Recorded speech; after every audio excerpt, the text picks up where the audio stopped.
देखिए 1500 रुपये कम है, ये मुझको भी लगता है, ये पर्सनली मुझको लगता है, ये सीपीएम को लगे, बीजेपी को लगे, ये बात की बात है, मुझको खुद लगता है 1500 रुपया बहुत कम है। लेकिन यह 1500 रुपया तो नौकरी के बदले में तो नहीं दिया जा रहा है।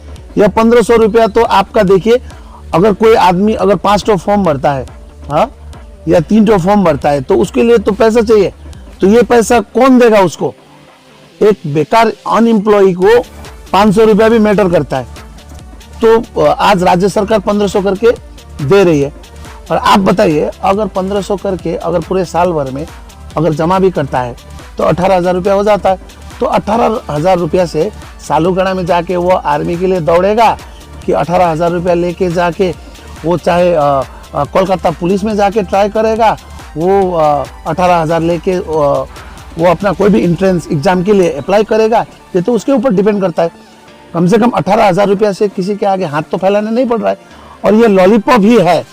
अगर ये आपको लगता है ये चुनावी लॉलीपॉप है तो आप मुझको बताइए, बीजेपी गवर्नमेंट शुभेंदु अधिकारी जी बोल रहा है कि उनका सरकार आने से वो 3,000 रुपया देंगे, तो वो 3,000 रुपया क्यों देना चाहते हैं? अगर 1500 लॉलीपॉप है तो 3,000 क्या है? चिकन तंदूरी? क्या देने चाह रहा है? चिकन तंदूरी? हाँ, वो 3,000 रुपया क्यों देने का बात कर रहा है? ये तो गलत बात है, वो भी ना दे। और उसके बाद आप देखिए बिहार में जब इलेक्शन हुआ तो इलेक्शन में बिहार में बीजेपी गवर्नमेंट ने डायरेक्ट 10,000 रुपया वहाँ के महिलाओं को देने का काम किया। तो इसका मतलब वो 10,000 रुपया क्यों करके बांट रहा था?